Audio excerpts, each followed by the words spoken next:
ಬಂಧುಗಳೇ ನಮಸ್ಕಾರ, ಹೇಗಿದ್ದೀರಿ ನೀವೆಲ್ಲರೂ? ನಾನು ಸುಬ್ರಹ್ಮಣ್ಯ ಎಸ್ ಹಂಡಿಗೆ. ಬಂಧುಗಳೇ, ಚಿತ್ರದುರ್ಗದ ರೇಣುಕಾ ಸ್ವಾಮಿಯ ಭೀಕರ ಅತ್ಯಂತ ಭೀಭತ್ಸ ಕೊಲೆ ಪ್ರಕರಣಕ್ಕೆ ಸಂಬಂಧಪಟ್ಟ ಹಾಗೆ Darshan and gang alias D gang ಜೈಲಿನಲ್ಲಿ 1, 2, 3, 4 ಅಂತ ಕಂಬಿ ಎಣಿಸ್ತಾ ಇದ್ದಾರೆ. ಹಾಗಾದ್ರೆ ಪ್ರಕರಣ ಎಲ್ಲಿವರೆಗೆ ಬಂತು? ಜಾಮೀನು ಸಿಗುತ್ತಾ? ಮುಂದೆ ಏನಾಗುತ್ತೆ? ದರ್ಶನ್ ಪಾತ್ರಕ್ಕೆ ಸಂಬಂಧಪಟ್ಟ ಹಾಗೆ ಯಾವೆಲ್ಲ ಸಾಕ್ಷಿಯನ್ನ ಕಲೆ ಹಾಕಲಾಗಿದೆ? ಅಪ್ಪಿ ತಪ್ಪಿ ಈ ಪ್ರಕರಣದಿಂದ ದರ್ಶನ್ನ ಬಚಾವ್ ಆಗಬಿಡಬಹುದಾ? ಒಟ್ಟಾರೆಯಾಗಿ ಏನು ಬೆಳವಣಿಗೆ ಆಗ್ತಾ ಇದೆ, ಒಂದಷ್ಟು ಸಂಗತಿಯನ್ನು ಗಮನಿಸ್ತಾ ಹೋಗೋಣ. ಹೈಲೈಟ್ಸ್ ಪಾಯಿಂಟ್ಸ್ ಅನ್ನ ಗಮನಿಸ್ತಾ ಹೋಗೋದಾದ್ರೆ, ದರ್ಶನ್ ಈ ಪ್ರಕರಣದಿಂದ ಬಚಾವಾಗೋದಕ್ಕೆ ಸಾಧ್ಯವೇ ಇಲ್ಲ. ಆ ಪರಿಯಾದಂಥ ಸಾಕ್ಷಿಯನ್ನ ಕಲೆ ಹಾಕಲಾಗಿದೆ. ಎರಡನೇ ವಿಚಾರ, ಇದೀಗ FSL ರಿಪೋರ್ಟ್ ಬಂದಿದೆ ಫಿಂಗರ್ ಪ್ರಿಂಟ್ಗೆ ಸಂಬಂಧಪಟ್ಟ ಹಾಗೆ. ಅದರಲ್ಲೂ ಕೂಡ ದರ್ಶನ್ ಅಂಡ್ ಗ್ಯಾಂಗ್ ಸಿಕ್ಕಿ ಬಿದ್ದಿದೆ. ಅದು ಎಷ್ಟು ಇಲ್ಲಿ ಪ್ರಮುಖ ಆಗುತ್ತೆ ಅದನ್ನು ಗಮನಿಸೋಣ. ಮತ್ತೊಂದು ವಿಚಾರ ಅಂದರೆ, ದರ್ಶನ್ರನ್ನ ಬಚಾವ್ ಮಾಡೋದಕ್ಕೆ ಒಂದಷ್ಟು ಪ್ರಯತ್ನ ಅಂತೂ ನಿರಂತರವಾಗಿ ನಡೀತಾನೆ ಇದೆ.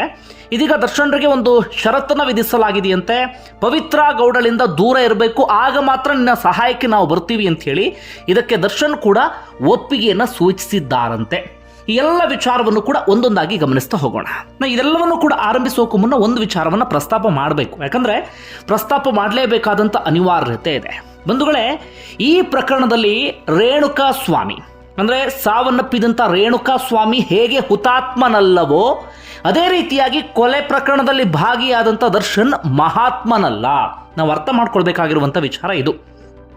ನಾವಿಲ್ಲಿ ರೇಣುಕಾ ಸ್ವಾಮಿ ಮಾಡಿದ್ದೆಲ್ಲವೂ ಕೂಡ ಸರಿ, ರೇಣುಕಾ ಸ್ವಾಮಿ ಹುತಾತ್ಮನಾಗಿ ಬಿಟ್ಟ ಅಂತ ಎಲ್ಲೂ ಕೂಡ ಹೇಳ್ತಾ ಇಲ್ಲ. ರೇಣುಕಾ ಸ್ವಾಮಿ ಮಾಡಿದ್ದು ತಪ್ಪು. ರೇಣುಕಾ ಸ್ವಾಮಿ ಬದುಕಿದ್ರೆ ಕಾನೂನು ಪ್ರಕಾರವಾಗಿ ಆತನಿಗೆ ಶಿಕ್ಷೆಯೂ ಕೂಡ ಆಗ್ತಾ ಇತ್ತು. ಹೀಗಾಗಿ ರೇಣುಕಾ ಸ್ವಾಮಿಗೆ ನಾವಿಲ್ಲಿ ಹುತಾತ್ಮನ ಪಟ್ಟವನ್ನು ಕಟ್ಟುವುದಕ್ಕೆ ಸಾಧ್ಯ ಆಗೋದಿಲ್ಲ. ಇನ್ನು ರೇಣುಕಾ ಸ್ವಾಮಿಯನ್ನ ಅತ್ಯಂತ ಭೀಕರವಾಗಿ, ಅತ್ಯಂತ ಬರ್ಬರವಾಗಿ ಪ್ರಾಣ ತೆಗೆದಂತ ದರ್ಶನ್ ಅಂಡ್ ಗ್ಯಾಂಗ್ಗೆ ಇಲ್ಲಿ ಮಹಾತ್ಮನ ಪಟ್ಟವನ್ನು ಕಟ್ಟೋದಿಕ್ಕೆ ಸಾಧ್ಯ ಆಗೋದಿಲ್ಲ. ಯಾಕಂದ್ರೆ ಒಂದಷ್ಟು ಜನರ ವಾದ ಏನಪ್ಪ ಅಂದ್ರೆ, ಈ ರೇಣುಕಾ ಸ್ವಾಮಿ ಹಾಗೆ, ರೇಣುಕಾ ಸ್ವಾಮಿ ಅಂಥವನು ಇಂಥವನು, ಹೀಗಾಗಿ ಪ್ರಾಣ ತೆಗೆದುಬಿಟ್ರು. ಸಿನಿಮಾದಲ್ಲಾಗಿದ್ರೆ ನೀವೆಲ್ಲರೂ ಕೂಡ ಜೈ ಅಂತಿದ್ರಿ, ಈಗ ದರ್ಶನ ಆ ರೀತಿಯಾಗಿ ಮಾಡಿದ್ದಕ್ಕೆ ಯಾಕೆ ವಿರೋಧಿಸ್ತೀರಿ ಅಂತ. ಬಂಧುಗಳೇ, ನಾವಿಲ್ಲಿ ಅರ್ಥ ಮಾಡ್ಕೊಳ್ಬೇಕಾದಂಥ ವಿಚಾರ ಅಂದರೆ, ನಮ್ಮದೇ ಆದಂಥ ಕಾನೂನಿದೆ, ನಮ್ಮದೇ ಆದಂಥ ಕೋರ್ಟ್, ಪೊಲೀಸ್ ವ್ಯವಸ್ಥೆ, ಇಂಥದ್ದೆಲ್ಲವೂ ಕೂಡ ಇದೆ. ಕೈ ಕಡ್ದ ಮಾತ್ರಕ್ಕೆ ರಿಟರ್ನ್ ಕೈ ಕಡಿಯೋಕ್ಕಾಗಲ್ಲ, ಕಾಲು ಕಡ್ದ ಮಾತ್ರಕ್ಕೆ ಕಾಲು ಕಡಿಯೋದಕ್ಕಾಗೋದಿಲ್ಲ. ಇನ್ನೇನೋ ಮಾಡಿದ್ರು ಅಂತ ಹೇಳಿ ಶಿಕ್ಷೆ ಕೊಡೋದಕ್ಕೆ ನಾವು ಯಾರೂ ಅಲ್ಲ. ಪೊಲೀಸ್ ವ್ಯವಸ್ಥೆ ಇದೆ, ಅದರದ್ದೇ ಆದಂಥ ಪ್ರಕ್ರಿಯೆಗಳೆಲ್ಲವೂ ಕೂಡ ಸಾಗುತ್ತೆ. ಪ್ರತಿ ತಪ್ಪಿಗೂ ನಾವೇ ಶಿಕ್ಷೆ ಕೊಡ್ತೀವಿ ಅಂತಾದರೆ ಕೋರ್ಟು, ಕಚೇರಿ, ಪೊಲೀಸು ಇದ್ಯಾವುದರ ಅವಶ್ಯಕತೆಯೂ ಕೂಡ ಇರೋದಿಲ್ಲ. ಹೀಗಾಗಿ ದರ್ಶನ್ ಇಲ್ಲಿ ಮಹಾತ್ಮ ಎನ್ನುವ ರೀತಿಯಲ್ಲಿ ಬಿಂಬಿಸುವಂಥ ಕೆಲಸವನ್ನ ದಯವಿಟ್ಟು ಯಾರು ಮಾಡೋದಿಕ್ಕೆ ಹೋಗಬೇಡಿ. ಯಾರು ಇಂತಹ ಕೆಲಸವನ್ನ ಮಾಡ್ತಾ ಇದ್ದೀರೋ, ನಾಚಿಕೆ, ಮಾನ, ಮರ್ಯಾದೆ ಎಲ್ಲವನ್ನು ಬಿಟ್ಟಂಥವ್ರು ನೀವು. ನಮ್ಮ ಸಂವಿಧಾನಕ್ಕೆ, ನಮ್ಮ ಕಾನೂನು ವ್ಯವಸ್ಥೆಗೆ ಗೌರವ ಕೊಡದೇ ಇರುವಂಥವ್ರು ನೀವು ಅಂತ ಇಲ್ಲಿ ಬಹಳ ಸ್ಪಷ್ಟವಾಗಿ ಹೇಳ್ಬೋದು. ದುರಂತ ಅಂದರೆ, ನಮ್ಮಲ್ಲಿ ಒಂದಷ್ಟು ನಟ ನಟಿಯರು ಸ್ಕ್ರೀನ್ ಮೇಲೆ ಹೀರೋ ಹೀರೋಯಿನ್ಗಳ ರೀತಿಯಲ್ಲಿ ಪೋಸ್ ಕೊಡ್ತಾರೆ. ಆದರೆ ಇಲ್ಲಿ ದರ್ಶನ್ ಅಂಡ್ ಆ ಗ್ಯಾಂಗನ್ನು ಸಮರ್ಥಿಸಿಕೊಳ್ಳುವ ರೀತಿಯಲ್ಲಿ ಮಾತಾಡ್ತಿದ್ದಾರೆ. ಇವರೆಲ್ಲ ಸಮಾಜಕ್ಕೆ ಯಾವ ಸಂದೇಶವನ್ನು ಸಾರೋದಕ್ಕೆ ಹೋಗಿದ್ದಾರೆ?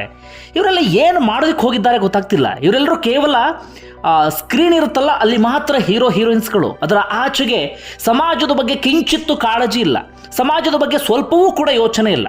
ಅವರೆಲ್ಲರ ನಿಲುವು ಒಂದೇ: ದರ್ಶನ್ ದೊಡ್ಡ ನಟ, ಸಾಕಷ್ಟು ಅಭಿಮಾನಿಗಳನ್ನು ಹೊಂದಿದ್ದಾರೆ, ದರ್ಶನ್ರಿಗೆ ಸಪೋರ್ಟ್ ಮಾಡಿಬಿಟ್ರೆ, ಬಕೆಟ್ ಹಿಡಿದು ಬಿಟ್ರೆ ನಮಗೇನಾದರೂ ಪ್ರಯೋಜನ ಆಗಬಹುದು, ಒಂದಷ್ಟು ಪ್ರಚಾರವನ್ನು ಗಿಟ್ಟಿಸಿಕೊಳ್ಳಬಹುದು, ಸಾಮಾಜಿಕ ಜಾಲತಾಣದಲ್ಲಿ ಒಂದಷ್ಟು ದಿನಗಳ ಕಾಲ ನಾವು ಚರ್ಚೆಯಲ್ಲಿ ಇರಬಹುದು ಅನ್ನೋದು ಮಾತ್ರ ಅವ್ರ ಮನಸ್ಸಿನಲ್ಲಿ ಇದ್ದ ಹಾಗೆ ಕಾಣಿಸ್ತಾ ಇದೆ. ದಯವಿಟ್ಟು ಸಿನಿಮಾ ಇಂಡಸ್ಟ್ರಿಯ ಒಂದಷ್ಟು ನಟ ನಟಿಯರಿಗೆ ಮನವಿ ಮಾಡ್ಕೊಳ್ಳೋದೇನಪ್ಪ ಅಂದರೆ, ಈ ಸಮಾಜದ ದಿಕ್ಕು ತಪ್ಪಿಸುವಂಥ ಕೆಲಸವನ್ನು ಮಾಡಬೇಡಿ. ದರ್ಶನ್ ಮಹಾತ್ಮ ಅಂತ ಬಿಂಬಿಸುವಂಥ ಕೆಲಸವನ್ನು ಮಾಡೋದಕ್ಕೆ ಹೋಗಬೇಡಿ. ನಿಮಗೆ ಕಿಂಚಿತ್ತು ಸಮಾಜದ ಬಗ್ಗೆ ಕಾಳಜಿ ಇತ್ತು ಅಂತಾದರೆ ದರ್ಶನ್ ವಿರುದ್ಧ ಮಾತನಾಡದೇ ಇದ್ದರೂ ಅಡ್ಡಿಲ್ಲ, ಪರವಾಗಿ ಮಾತಾಡೋದಕ್ಕೆ ಹೋಗಬೇಡಿ. ನೀವು ಮಾತಾಡಲೇಬೇಕು ಎನ್ನುವಂಥ ಒತ್ತಾಯ ಇಲ್ಲ, ಮೌನವಾಗಿ ಇರಬಹುದು. ಅದರ ಬದಲಾಗಿ ದರ್ಶನರನ್ನು ಬೆಂಬಲಿಸುವ ಮೂಲಕ, ಆ ಕೃತ್ಯಕ್ಕೆ ಸಪೋರ್ಟ್ ಮಾಡುವ ಮೂಲಕ ಈ ಸಮಾಜವನ್ನು ದಿಕ್ಕು ತಪ್ಪಿಸುವಂಥ, ಹಳಿ ತಪ್ಪಿಸುವಂಥ ಕೆಲಸವನ್ನು ಮಾಡೋದಕ್ಕೆ ಹೋಗಬೇಡಿ. ದರ್ಶನ್ ಪ್ಲೇಸ್ನಲ್ಲಿ ಯಾರಾದರೂ ಸಾಮಾನ್ಯ ವ್ಯಕ್ತಿ ಇದ್ದಿದ್ರೆ, ಅಂದರೆ ದರ್ಶನ್ ಇದೀಗ ಕೊಲೆ ಪ್ರಕರಣದಲ್ಲಿ ಭಾಗಿಯಾಗಿದ್ದಾರಲ್ಲ, ಅದೇ ರೀತಿಯಾಗಿ ಸಾಮಾನ್ಯ ವ್ಯಕ್ತಿಯೊಬ್ಬ ಕೊಲೆ ಪ್ರಕರಣದಲ್ಲಿ ಭಾಗಿಯಾಗಿದ್ದರೆ ನೀವು ಬೆಂಬಲಿಸ್ತಾ ಇದ್ರ? ಇಲ್ಲ, ನೀವೆಲ್ಲರೂ ಕೂಡ ಚೀತು ಅಂತ ಉಗಿತಾ ಇದ್ರಿ. ಆದರೆ ಈಗ ದರ್ಶನ್ ಅತ್ಯಂತ ಪ್ರಭಾವಿ ಅಲ್ಲ, ದೊಡ್ಡ ನಟ ಅಲ್ಲ, ಮಾತಾಡಿದ್ರೆ ಒಂದಷ್ಟು ಪ್ರಚಾರ ಸಿಗುತ್ತಲ್ಲ, ಹೀಗಾಗಿ ದರ್ಶನ್ನ ಪರವಾಗಿ ಮಾತಾಡೋದಕ್ಕೆ ಶುರು ಮಾಡ್ಕೊಂಡಿದ್ದೀರಿ. ಎಲ್ಲಿ ಸಮಾಜವನ್ನು ತೆಗೆದುಕೊಂಡು ಹೋಗ್ತಿದ್ದೀರೋ ಗೊತ್ತಿಲ್ಲ. ಓಕೆ, ಅದೆಲ್ಲವನ್ನು ಕೂಡ ಬದಿಗಿಡೋಣ. ಇದೀಗ ಈ ಘಟನೆಯ ವಿಚಾರಕ್ಕೆ ಬರೋಣ, ಏನೆಲ್ಲ ಬೆಳವಣಿಗೆ ಆಗ್ತಿದೆ ಅಂತ. ಬಂಧುಗಳೇ, ಒಂದಂತೂ ಬಹಳ ಸ್ಪಷ್ಟ, ಈ ಪ್ರಕರಣದಿಂದ ದರ್ಶನ್ ಬಚಾವಾಗೋದಕ್ಕೆ ಸಾಧ್ಯವೇ ಇಲ್ಲ. ಪೊಲೀಸರು ಆ ಪರಿಯಾಗಿ ಶ್ರಮವಹಿಸಿ ಕೆಲಸವನ್ನ ಮಾಡ್ತಿದ್ದಾರೆ. ಸಣ್ಣ ಸಣ್ಣ ಸಾಕ್ಷಿಯನ್ನೂ ಕೂಡ ಬಿಡ್ತಾ ಇಲ್ಲ. ಉದಾಹರಣೆಗೆ ಮಿಲನಾ ಪ್ರಕಾಶ್, ಈ ಪ್ರಕರಣಕ್ಕೆ ಅವ್ರಿಗೆ ಸಂಬಂಧವೇ ಇಲ್ಲ. ಡೆವಿಲ್ ಸಿನಿಮಾದ ನಿರ್ದೇಶಕ. ಯಾಕೆ ಅವರನ್ನ ವಿಚಾರಣೆಗೆ ಕರೆಸಿದ್ರು ಅಂತಾದ್ರೆ, ದರ್ಶನ್ ಈ ಕೊಲೆ ಕೇಸ್ನಲ್ಲಿ ಅಥವಾ ಈ ಘಟನೆಯಲ್ಲಿ ಭಾಗಿಯಾಗಿ ತದನಂತರ ಡೆವಿಲ್ ಸಿನಿಮಾದ ಶೂಟಿಂಗ್ಗೆ ಹೋಗಿದ್ರು. ಹೀಗಾಗಿ ಅದನ್ನೂ ಕೂಡ ಬಿಡ್ತಾ ಇಲ್ಲ. ಹೀಗಾಗಿ ಅವರನ್ನೂ ಕೂಡ ಕರೆಸಿ ವಿಚಾರಣೆ ನಡೆಸಿದ್ದಾರೆ. ಅವರನ್ನೂ ಕೂಡ ಇಲ್ಲಿ ಸಾಕ್ಷಿಯಾಗಿ ಪರಿಗಣಿಸ್ತಾ ಇದ್ದಾರೆ. ಇನ್ನೊಂದು ಉದಾಹರಣೆ ಕೊಡೋದಾದ್ರೆ ನಟ ಚಿಕ್ಕಣ್ಣ, ಅವರಿಗೂ ಈ ಪ್ರಕರಣಕ್ಕೂ ಸಂಬಂಧ ಇಲ್ಲ. ಆದರೆ ಹೋಟೆಲ್ ಪಾರ್ಟಿಯಲ್ಲಿ ಭಾಗಿಯಾಗಿದ್ರು ಈ ಘಟನೆಗೂ ಮುನ್ನ ಎನ್ನುವ ಕಾರಣಕ್ಕಾಗಿ ಚಿಕ್ಕಣ್ಣನ ವಿಚಾರಣೆಯನ್ನು ಕೂಡ ಮಾಡಲಾಗಿದೆ. ಅಷ್ಟರ ಮಟ್ಟಿಗೆ ಸಣ್ಣ ಪುಟ್ಟ ಸಾಕ್ಷಿಯೂ ಕೂಡ ತಪ್ಪಿಸಿಕೊಳ್ಳೋದಿಕ್ಕೆ ಅವಕಾಶವನ್ನ ಮಾಡಿಕೊಡ್ತಾ ಇಲ್ಲ. ಒಟ್ಟಾರೆಯಾಗಿ ಈ ಫಿಸಿಕಲ್ ಎವಿಡೆನ್ಸ್, ಅದೇ ರೀತಿಯಾಗಿ ಟೆಕ್ನಿಕಲ್ ಎವಿಡೆನ್ಸ್, ಸೈಂಟಿಫಿಕ್ ಎವಿಡೆನ್ಸ್ ಇದೆಲ್ಲವನ್ನು ಕೂಡ ಒಟ್ಟಾರೆಯಾಗಿ 200ಕ್ಕೂ ಅಧಿಕ ಸಾಕ್ಷಿಯನ್ನ ಕಲೆ ಹಾಕಲಾಗಿದೆ. ಸಣ್ಣ ಸಣ್ಣ ಸಾಕ್ಷಿಯನ್ನು ಕೂಡ ಬಿಟ್ಟಿಲ್ಲ. ಈ ಸ್ಥಳ ಮಹಾಜರಿಂದ ಹಿಡಿದು ಆ ಘಟನೆಗೆ ಬಳಸಿದಂಥ ವೆಪನ್ಸ್ ಅನ್ನ ವಶಕ್ಕೆ ತೆಗೆದುಕೊಳ್ಳೋದಾಗಿರಬಹುದು, ಆ ಸಣ್ಣ ಪುಟ್ಟ ವಸ್ತುಗಳನ್ನು ಸಾಕ್ಷಿಯಾಗಿ ಪರಿಗಣಿಸೋದಾಗಿರಬಹುದು, ಈ ರೀತಿಯಾಗಿ ಸಣ್ಣ ಸಣ್ಣ ಸಾಕ್ಷಿಯನ್ನು ಕೂಡ ಬಿಟ್ಟಿಲ್ಲ. 200ಕ್ಕೂ ಅಧಿಕ ಸಾಕ್ಷಿಯನ್ನ ಕಲೆ ಹಾಕಿದ್ದಾರೆ. 180ಕ್ಕೂ ಅಧಿಕ ವಸ್ತುಗಳನ್ನು ಪೊಲೀಸರು ವಶಕ್ಕೆ ತೆಗೆದುಕೊಂಡಿದ್ದಾರೆ. ಯಾರ್ಯಾರನ್ನ ಸಾಕ್ಷಿಯಾಗಿ ಪರಿಗಣಿಸೋದಕ್ಕೆ ಸಾಧ್ಯವೋ, ಶವ ಸಾಗಿಸಿದಂಥ ಆಟೋ ಡ್ರೈವರ್, ಅದೇ ರೀತಿಯಾಗಿ ಇನ್ನು ಬೇರೆ ಬೇರೆ ಸಂದರ್ಭದಲ್ಲಿ ಯಾರ್ಯಾರು ಪರೋಕ್ಷವಾಗಿ ಪ್ರತ್ಯಕ್ಷವಾಗಿ ಗುರುತಿಸಿಕೊಂಡಿದ್ದಾರೆ ಅವರೆಲ್ಲರನ್ನೂ ಕೂಡ ಕರೆಸಿ ಸಾಕ್ಷಿಯಾಗಿ ಪರಿಗಣಿಸ್ತಾ ಇದ್ದಾರೆ. ಪೊಲೀಸರಿಗೆ ಫ್ರೀ ಹ್ಯಾಂಡ್ ಕೊಟ್ಟಿರುವಂತಹ ಕಾರಣಕ್ಕಾಗಿ ಈ ಘಟನೆಯಿಂದ ಈ ಒಂದಷ್ಟು ಜನ ಇದ್ದಾರಲ್ಲ, ಅವರು ತಪ್ಪಿಸಿಕೊಳ್ಳೋದಕ್ಕೆ ಅವಕಾಶವೇ ಆಗಬಾರದು ಎನ್ನುವ ಕಾರಣಕ್ಕಾಗಿ ಎಲ್ಲ ಸಾಕ್ಷಿಯನ್ನು ಕೂಡ ಕಲೆ ಹಾಕ್ತಿದ್ದಾರೆ. ಅತ್ಯಂತ ಸ್ಟ್ರಾಂಗ್ ಆಗಿರುವಂತಹ ಚಾರ್ಜ್ ಶೀಟ್ ಸಲ್ಲಿಕೆಗೆ ಪೊಲೀಸರು ಸಿದ್ಧತೆಯನ್ನ ಮಾಡಿಕೊಳ್ತಾ ಇದ್ದಾರೆ. ಅದಕ್ಕೂ ಮಿಗಿಲಾಗಿ ಇನ್ನೊಂದು ಸಂಗತಿ ಏನಪ್ಪ ಅಂದರೆ, ಈ ಸಾಕ್ಷ್ಯ ನಾಶಕ್ಕೆ ಯಾರ್ಯಾರು ಪ್ರಯತ್ನ ಪಟ್ಟಿದ್ರು ಅಂದರೆ ಈ ಶವವನ್ನು ಬಿಸಾಡೋದಕ್ಕೆ ಹೋಗಿದ್ರಲ್ಲ, ಈ ರವಿಶಂಕರ್, ನಿಖಿಲ್ ನಾಯಕ್, ಕಾರ್ತಿಕ್ ಎನ್ನುವಂಥ ವ್ಯಕ್ತಿ, ಅವರನ್ನೇ ಇದೀಗ ಸಾಕ್ಷಿಯಾಗಿ ಪರಿಗಣಿಸಲಾಗ್ತಾ ಇದೆ. ಅವರು ಇದೀಗ ದರ್ಶನ್ ಅಂಡ್ ಗ್ಯಾಂಗ್ ವಿರುದ್ಧ ಸಾಕ್ಷಿ ನುಡಿತಾ ಇದ್ದಾರೆ. ಅವರನ್ನ ನ್ಯಾಯಾಧೀಶರ ಮುಂದೆ ಹಾಜರುಪಡಿಸಿ 164 ಹೇಳಿಕೆಯನ್ನು ಕೂಡ ದಾಖಲಿಸಿಕೊಳ್ಳಲಾಗಿದೆ. ಮುಂದೊಂದು ದಿನ ಈ ಸಾಕ್ಷಿಗಳ ಮೇಲೆ ಪ್ರಭಾವ ಬೀರಬಹುದು, ಅವ್ರನ್ನ ಬೆದರಿಸಬಹುದು ಎನ್ನುವ ಕಾರಣಕ್ಕಾಗಿ. ಯಾಕಂದ್ರೆ ನ್ಯಾಯಾಧೀಶರ ಮುಂದೆ ಒಮ್ಮೆ 164 ಹೇಳಿಕೆಯನ್ನು ದಾಖಲಿಸಿಬಿಟ್ರು ಅಂದ್ರೆ ಅದನ್ನು ಬದಲಿಸೋಕೆ ಸಾಧ್ಯವೇ ಆಗೋದಿಲ್ಲ. ಈ ಪರಿಯಾಗಿ ಪೊಲೀಸರು ಇದರಲ್ಲಿ ಕೆಲಸವನ್ನ ಮಾಡ್ತಾ ಇದ್ದಾರೆ. ಹೀಗಾಗಿ ದರ್ಶನ್ ಬಚಾವ್ ಆಗೋದಕ್ಕೆ ಸಾಧ್ಯವೇ ಇಲ್ಲ. ಒಂದನೇ ಪ್ರಶ್ನೆಗೆ ಉತ್ತರ ಬಚಾವ್ ಆಗಬಹುದಾ ಅನ್ನೋ ತುಂಬಾ ಜನರ ಪ್ರಶ್ನೆ ಇತ್ತು. ಈಗ ಎರಡನೇ ಪ್ರಶ್ನೆ ಏನಪ್ಪಾ ಅಂದ್ರೆ, ಮತ್ತೇನು ಪ್ರಮುಖವಾದಂಥ ಸಾಕ್ಷಿ ಸಿಕ್ಕಿದೆ ಅಂತ. ಅದು ಫಿಂಗರ್ ಪ್ರಿಂಟ್ಗೆ ಸಂಬಂಧಪಟ್ಟ ಹಾಗೆ ಮಹತ್ವದ ಅಪ್ಡೇಟ್ ಒಂದು ಸಿಗ್ತಾ ಇದೆ. ಫಿಂಗರ್ ಪ್ರಿಂಟ್ ಕೂಡ ಪ್ರತಿ ಕೇಸ್ನಲ್ಲೂ ಬಹಳ ಪ್ರಮುಖ ಪಾತ್ರ ವಹಿಸುತ್ತೆ.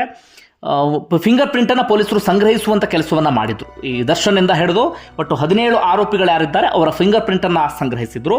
ಜೊತೆಗೆ ಈ ರೇಣುಕಾ ಸ್ವಾಮಿಯ ಬಟ್ಟೆ ಮೇಲಿನ ಫಿಂಗರ್ ಪ್ರಿಂಟ್, ಘಟನಾ ಸ್ಥಳದಲ್ಲಿನ ಫಿಂಗರ್ ಪ್ರಿಂಟ್, ಸೆಕ್ಯೂರಿಟಿ ರೂಮ್ನಲ್ಲಿ ಶವವನ್ನು ಬಿಸಾಡಿದ್ರೆ ಅಲ್ಲಿಯ ಫಿಂಗರ್ ಪ್ರಿಂಟ್, ಆಟೋದಲ್ಲಿ ತೆಗೆದುಕೊಂಡು ಹೋಗೋ ಸಂದರ್ಭದಲ್ಲಿ ಅದರ ಫಿಂಗರ್ ಪ್ರಿಂಟ್, ಈ ರೀತಿಯಾಗಿ ಏನೇನು ಕಲೆ ಹಾಕೋದಿಕ್ಕೆ ಸಾಧ್ಯವೋ ಅದೆಲ್ಲವನ್ನು ಕೂಡ ಪೊಲೀಸರು ಕಲೆ ಹಾಕಿದ್ರು. ಎರಡಕ್ಕೂ ಇದೀಗ ಮ್ಯಾಚ್ ಮಾಡಿ ನೋಡಿದ್ದಾರೆ. ಅಂದರೆ ದರ್ಶನ್ ಸೇರಿದಂತೆ ಒಂದಷ್ಟು ಮಂದಿಯ ವಾದ ಏನಾಗಿತ್ತಂದ್ರೆ, ನಾನು ಘಟನಾ ಸ್ಥಳಕ್ಕೆ ಹೋಗೇ ಇಲ್ಲ, ಘಟನಾ ಸ್ಥಳದಲ್ಲಿ ನಾನು ಇರಲೇ ಇಲ್ಲ, ಅದಕ್ಕೂ ನನಗೂ ಸಂಬಂಧವೇ ಇಲ್ಲ ಎನ್ನುವ ರೀತಿಯಲ್ಲಿ ವಾದಿಸ್ತಾ ಇದ್ರಲ್ಲ. ಆದರೆ ಇದೀಗ ಯಾರು ಆ ರೀತಿಯಾಗಿ ವಾದಿಸ್ತಾ ಇದ್ರು ಅವರೆಲ್ಲರೂ ಕೂಡ ಈ ಸಾಕ್ಷಿಯ ಮೂಲಕ ಬಹಳ ಸ್ಪಷ್ಟವಾಗಿ ಸಿಕ್ಕಾಕೊಂಡಿದ್ದಾರೆ, ಸಿಕ್ಕಿ ಬಿದ್ದಿದ್ದಾರೆ, ತಪ್ಪಿಸಿಕೊಳ್ಳೋದಿಕ್ಕೆ ಸಾಧ್ಯವೇ ಇಲ್ಲ. ಅರ್ಥ ಮಾಡ್ಕೊಳ್ಳಿ. ಫಿಂಗರ್ ಪ್ರಿಂಟ್ ಯಾವುದು? ಈ ಆರೋಪಿಗಳ ಫಿಂಗರ್ ಪ್ರಿಂಟ್ ಹಾಗೆ ಆ ಸ್ಥಳದಲ್ಲಿ ವಶಪಡಿಸಿಕೊಂಡಂಥ ಫಿಂಗರ್ ಪ್ರಿಂಟ್ ಎರಡು ಮ್ಯಾಚ್ ಆಗಿದೆ. ಒಟ್ಟು 10 ಆರೋಪಿಗಳಿಗೆ ಮ್ಯಾಚ್ ಆಗಿದೆ. ಇನ್ನೊಂದಷ್ಟು ಮಂದಿಗೆ ಯಾಕೆ ಮ್ಯಾಚ್ ಆಗಿಲ್ಲ ಅಂದ್ರೆ ಅವರು ನೇರವಾಗಿ ಈ ಕೃತ್ಯದಲ್ಲಿ ಭಾಗಿಯಾಗಿಲ್ಲ. ಒಂದಷ್ಟು ಮಂದಿ ಶೆಡ್ನ ಹೊರಗಡೆ ನಿಂತ್ಕೊಂಡಿದ್ರು, ಒಂದಷ್ಟು ಮಂದಿ ಶವವನ್ನು ಸಾಗಿಸುವ ಸಂದರ್ಭದಲ್ಲಿ ಮಾತ್ರ ಹೋಗಿದ್ರು, ಈ ರೀತಿಯೆಲ್ಲ ಆಗಿದೆ. ಹೀಗಾಗಿ ಅಂಥವ್ರದ್ದು ಮ್ಯಾಚ್ ಆಗಿಲ್ಲ. ಒಟ್ಟಾರೆಯಾಗಿ 10 ಮಂದಿಯದ್ದು ಇದೀಗ ಫಿಂಗರ್ ಪ್ರಿಂಟ್ ಬಹಳ ಸ್ಪಷ್ಟವಾಗಿ ಮ್ಯಾಚ್ ಆಗಿದೆ. ಅದರಲ್ಲಿ ದರ್ಶನ್, ಪವಿತ್ರ ಗೌಡ ಇವರ ಫಿಂಗರ್ ಪ್ರಿಂಟ್ ಕೂಡ ಮ್ಯಾಚ್ ಆಗಿದೆ. ಯಾಕೆ? ದರ್ಶನ್ ಹಲ್ಲೆ ಮಾಡಿದ್ರು, ಪವಿತ್ರ ಗೌಡ ಚಪ್ಪಲಿಯಲ್ಲಿ ಹೊಡೆದಿದ್ಲು, ಜೊತೆಗೆ ಸ್ಪಾಟ್ನಲ್ಲಿ ಇದ್ಲು. ಹೀಗಾಗಿ ಎರಡೂ ಕೂಡ ಮ್ಯಾಚ್ ಆಗಿದೆ. ಇದು ಈ ಘಟನೆಗೆ ಸಂಬಂಧಪಟ್ಟ ಹಾಗೆ ಮತ್ತೊಂದು ಪ್ರಮುಖವಾದಂಥ ಅಪ್ಡೇಟ್ ಅಥವಾ ಪ್ರಮುಖವಾದಂಥ ಬೆಳವಣಿಗೆ ಅಂದ್ರೂ ಕೂಡ ತಪ್ಪಾಗ್ಲಿಕ್ಕಿಲ್ಲ. ಈಗ ಮುಂದಿನ ವಿಚಾರ, ನಿಮ್ಮಲ್ಲಿ ಒಂದಷ್ಟು ಜನರಿಗೆ ಪ್ರಶ್ನೆ ಇರುತ್ತೆ, ಜಾಮೀನು ಸಿಗುತ್ತಾ ಹಾಗಾದ್ರೆ ಅಂತ ಹೇಳಿ. ಆದರೆ ಸದ್ಯಕ್ಕಂತೂ ಜಾಮೀನು ಸಿಗುವಂಥ ಸಾಧ್ಯತೆ ತೀರಾ ಕಡಿಮೆ ಇದೆ. ಕನಿಷ್ಠ 3 ತಿಂಗಳು ಸಿಗೋದಿಲ್ಲ.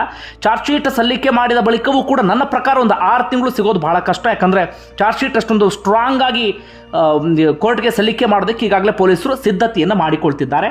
ಹೀಗಾಗಿ ಸದ್ಯಕ್ಕಂತೂ ಜಾಮೀನು ಸಿಗುವಂಥ ಸಾಧ್ಯತೆ ಕಡಿಮೆ ಇದೆ. ಜಾಮೀನು ಸಿಗಬೇಕು ಅಂದರೆ ಏನು ಅಂದರೆ 6 ತಿಂಗಳ ನಂತರ ಅತ್ಯಂತ ಪ್ರಖ್ಯಾತರಾಗಿರುವಂಥ, ಸಾಕಷ್ಟು ಕೇಸ್ಗಳನ್ನು ಗೆದ್ದಿರುವಂಥ ಕ್ರಿಮಿನಲ್ ಲಾಯರ್ಗಳೇನಾದರೂ ದರ್ಶನ್ ಪರವಾಗಿ ವಾದವನ್ನು ಮಂಡಿಸಿದರೆ ಮಾತ್ರ ದರ್ಶನ್ಗೆ ಜಾಮೀನು ಸಿಗಬಹುದಷ್ಟೇ. ಕೇಸಿಂದ ಬಚಾವ್ ಮಾಡೋದಕ್ಕೆ ಸಾಧ್ಯ ಇಲ್ಲ. ಒಂದು ಹಂತಕ್ಕೆ ಜಾಮೀನು ಸಿಗಬಹುದು. ಒಂದು 6 ತಿಂಗಳು ಆದಮೇಲೆ ನನ್ನ ಪ್ರಕಾರ 1 ವರ್ಷನೂ ಕಷ್ಟ ಅಂತ ಅನಿಸುತ್ತೆ. ಈಗಲೇ ಅದ್ಯಾವುದನ್ನು ಕೂಡ ಹೇಳೋದಕ್ಕೆ ಸಾಧ್ಯ ಆಗೋದಿಲ್ಲ. ಆದರೆ ಇದೆಲ್ಲವನ್ನು ಕೂಡ ನೋಡ್ತಾ ಇದ್ರೆ, ಕೇಸು ಸ್ಟ್ರಾಂಗ್ ಆಗಿ ಹೋಗ್ತಿರೋದು ನೋಡ್ತಾ ಇದ್ರೆ ಜಾಮೀನು ಸಿಗೋದು ಕೂಡ ಬಹಳ ಕಷ್ಟ ಆಗುತ್ತೆ. ಹಾಗೆ ಇನ್ನೊಂದು ಪ್ರಮುಖ ಬೆಳವಣಿಗೆ ಆಗಿದೆ. ಇದೀಗ ಸಿಗ್ತಿರುವಂಥ ಮಾಹಿತಿಯ ಪ್ರಕಾರ ದರ್ಶನ್ನ ತಾಯಿ ಮೀನಾ ತೂಗುದೀಪ ಹಾಗೆ ಅವರ ಸಹೋದರ ದಿನಕರ್ ಅವರೆಲ್ಲರೂ ಕೂಡ ದರ್ಶನ್ರನ್ನ ಭೇಟಿಯಾದರು. ಈ ಹಿಂದೆ ಅವ್ರ ನಡುವೆ ಒಂದಷ್ಟು ಮುನಿಸು ಇತ್ತು, ಆ ಮುನಿಸೆಲ್ಲವೂ ಕೂಡ ಕರಗಿ ಹೋಗಿದೆ. ದರ್ಶನ್ ಕೂಡ ಅವ್ರ ಮುಂದೆ ಕಣ್ಣೀರನ್ನು ಹಾಕಿದ್ದಾರಂತೆ. ಆದರೆ ಇದಕ್ಕೂ ಮುನ್ನ ಒಂದು ಸಭೆ ನಡೆದಿದೆ ಎನ್ನುವಂಥ ಮಾಹಿತಿ ಸಿಗ್ತಾ ಇದೆ. ಓರ್ವ ಪ್ರಭಾವಿ ರಾಜಕಾರಣಿಯ ಮನೆಯಲ್ಲಿ ಇನ್ನೊಂದಷ್ಟು ಪ್ರಭಾವಿಗಳೆಲ್ಲರೂ ಕೂಡ ಸೇರಿ ಸಭೆ ನಡೆಸಿದ್ದಾರಂತೆ. ಸಭೆಯಲ್ಲಿ ಒಂದು ತೀರ್ಮಾನಕ್ಕೆ ಬಂದಿದ್ದಾರಂತೆ, ದರ್ಶನ್ ಪವಿತ್ರ ಗೌಡಯಿಂದ ದೂರ ಆದರೆ ಮಾತ್ರ ಉದ್ಧಾರ ಆಗೋದಿಕ್ಕೆ ಸಾಧ್ಯ. ಹೀಗಾಗಿ ದರ್ಶನ್ ಪವಿತ್ರ ಗೌಡದಿಂದ ದೂರ ಆಗೋದಿಕ್ಕೆ ಒಪ್ಕೊಂಡ್ರೆ ಮಾತ್ರ ನಾವೇನಾದರೂ ಸಹಾಯ ಮಾಡಬಹುದು ಎನ್ನುವಂಥ ತೀರ್ಮಾನಕ್ಕೆ ಬಂದಿದ್ದಾರಂತೆ. ಈ ಕುಟುಂಬಸ್ಥರು ಅದಕ್ಕೆ ಒಪ್ಪಿಗೆ ಸೂಚಿಸಿದ್ದಾರಂತೆ. ಅಂದರೆ ಮೀನಾ ತೆಗೋದಪ್ಪ, ದಿನಕರ್ ತೂಗುದೀಪ, ಹೌದು ದರ್ಶನ್ಗೆ ನಾವು ಮನವೊಲಿಸ್ತೀವಿ ಪವಿತ್ರ ಗೌಡೆಯಿಂದ ದೂರ ಆಗೋದಕ್ಕೆ, ನೀವು ದಯವಿಟ್ಟು ಮಗನ ಪರವಾಗಿ ನಿಂತ್ಕೊಳ್ಳಿ ಎನ್ನುವ ರೀತಿಯಲ್ಲಿ ಮೀನಾ ತೂಗುದೀಪ ಮನವಿಯನ್ನು ಮಾಡ್ಕೊಂಡ್ರಂತೆ. ಕೊನೆಗೆ ಅವರೆಲ್ಲರೂ ಹೇಳಿದ್ದಾರೆ ಪವಿತ್ರ ಗೌಡೆಯಿಂದ ದೂರ ಆಗಲಿ, ಆಗೇನಾದರೂ ಮಾಡೋಣ ಅಂಥೇಳಿ. ಇದೇ ವಿಚಾರವನ್ನು ದರ್ಶನ್ರಿಗೂ ಕೂಡ ಗಮನಕ್ಕೆ ತಂದಿದ್ದಾರೆ ಅವರ ಜೈಲಿನಲ್ಲಿ ಭೇಟಿಯಾದ ಸಂದರ್ಭದಲ್ಲಿ. ಅಂದರೆ ಇಂಥದ್ದೊಂದು ನಿರ್ಣಯವನ್ನು ಸಭೆಯಲ್ಲಿ ತೆಗೆದುಕೊಂಡ ಬಳಿಕವೇ ಜೈಲಿನಲ್ಲಿ ಭೇಟಿಯಾಗಿದ್ದು ಅವರಿಬ್ಬರು ಕೂಡ. ಅಲ್ಲಿ ದರ್ಶನ್ ಒಪ್ಕೊಂಡಿದ್ದಾರಂತೆ, ಆಯಿತು ನಾನು ಪವಿತ್ರ ಗೌಡ ಜೊತೆಗೆ ಸಂಪರ್ಕದಲ್ಲಿ ಇರೋದಿಲ್ಲ, ನನ್ನ ಕುಟುಂಬವೇ ಮುಖ್ಯ ಎನ್ನುವ ರೀತಿಯಲ್ಲಿ, ಜೊತೆ ನನ್ನ ಪತ್ನಿ ವಿಜಯಲಕ್ಷ್ಮಿ ಹಾಗೆ ನನ್ನ ಕುಟುಂಬ ಇಷ್ಟರ ಕಡೆಗೆ ಮಾತ್ರ ಗಮನವನ್ನು ಕೊಡ್ತೀನಿ ಅಂತ ಹೇಳಿ. ಯಾಕಂದರೆ 2011ರಲ್ಲಿ ಪತ್ನಿಗೆ ಹೊಡೆದಾಗಲೂ ಕೂಡ ದರ್ಶನ್ ಅದೇ ರೀತಿಯಾಗಿ ಹೇಳಿದರು, ಇನ್ನು ಮುಂದೆ ನನ್ನ ಪತ್ನಿ ಜೊತೆ ಗಲಾಟೆ ಮಾಡೋದಿಲ್ಲ ಅಂತೇಳಿ ಸಂಧಾನ ಮಾಡ್ಕೊಂಡಿದ್ರು. ಹೀಗಾಗಿ ವಿಜಯಲಕ್ಷ್ಮಿ ಕೇಸನ್ನು ವಾಪಸ್ ತೆಗೆದುಕೊಂಡಿದ್ರು. ಇಲ್ಲೂ ಕೂಡ ದರ್ಶನ್ ಹಾಗೆ ಹೇಳಿದ್ದಾರಂತೆ, ಇದೆಲ್ಲವೂ ಕೂಡ ಆಗಿದ್ದೆ ಆಕೆಯಿಂದ, ಹೀಗಾಗಿ ಇನ್ನು ಮುಂದೆ ಆಕೆಯ ಸಹವಾಸಕ್ಕೆ ಹೋಗೋದಿಲ್ಲ ಅಂತ ಹೇಳಿ. ಮೊನ್ನೆ ಕೋರ್ಟ್ ಮುಂದೆ ಪ್ರೆಸೆಂಟ್ ಮಾಡಿದ್ರಲ್ಲ ವಿಡಿಯೋ ಕಾನ್ಫರೆನ್ಸ್ ಮೂಲಕ, ಆಗಲೂ ಕೂಡ ದರ್ಶನ್ ಪವಿತ್ರ ಗೌಡ ಕಡೆಗೆ ತಿರುಗಿಯೂ ನೋಡಿಲ್ವಂತೆ. ಇದೆಲ್ಲವನ್ನು ಕೂಡ ಅರಿತಂಥ ಪವಿತ್ರ ಗೌಡ ಏನು ಮಾಡಿದ್ರು, ತನ್ನ ಗೆಳತಿಯಾಗಿರುವಂಥ ಓರ್ವ ಹೆಣ್ಮಗಳು ಆಕೆಯ ಮೂಲಕ ದರ್ಶನ್ನ ಭೇಟಿ ಮಾಡಿಸಿ ಸಂಧಾನಕ್ಕೆ ಪ್ರಯತ್ನವನ್ನು ಪಟ್ಟಿದ್ದಾಳೆ ಪವಿತ್ರ ಗೌಡ. ಆದರೆ ದರ್ಶನ್ ಅದಕ್ಕೂ ಕೂಡ ಒಪ್ಪಿಗೆಯನ್ನು ಸೂಚಿಸಿಲ್ಲ. ದರ್ಶನ್ ಇದೆಲ್ಲ ಆದಮೇಲೆ ಕೆಟ್ಟ ಮೇಲೆ ಬುದ್ಧಿ ಕಲಿತ ಹಾಗೆ ಕಾಣಿಸ್ತಾ ಇದೆ. ಪವಿತ್ರ ಗೌಡ ಸಹವಾಸ ಬೇಡ ಅಂತ ತೀರ್ಮಾನಕ್ಕೆ ಬಂದ ಹಾಗೆ ಕಾಣಿಸ್ತಾ ಇದೆ. ನೋಡೋಣ ಏನೆಲ್ಲ ಆಗುತ್ತೆ ಅಂಥೇಳಿ. ಸ್ವಲ್ಪ ದಿನದಿಂದ ದರ್ಶನ್ ಬಗ್ಗೆ ಯಾವುದೇ ವಿಡಿಯೋ ಮಾಡಿರಲಿಲ್ಲ, ಯಾಕಂದರೆ ಒಂದಷ್ಟು ಪ್ರಕ್ರಿಯೆಗಳೆಲ್ಲವೂ ಬೆಳವಣಿಗೆ ಆಗ್ತಾ ಇತ್ತು. ಅಂತಹ ದೊಡ್ಡ ಡೆವಲಪ್ಮೆಂಟ್ ಏನೂ ಇರಲಿಲ್ಲ. ಆದರೆ ಈಗ ಒಂದಷ್ಟು ದೊಡ್ಡ ದೊಡ್ಡ ಬೆಳವಣಿಗೆ ಆಗಿರುವ ಕಾರಣಕ್ಕಾಗಿ ವಿಚಾರವನ್ನು ನಿಮ್ಮ ಮುಂದೆ ಇಟ್ಟಿದ್ದೇನೆ. ಧನ್ಯವಾದ ವಿಡಿಯೋ ನೋಡಿದ್ದಕ್ಕಾಗಿ.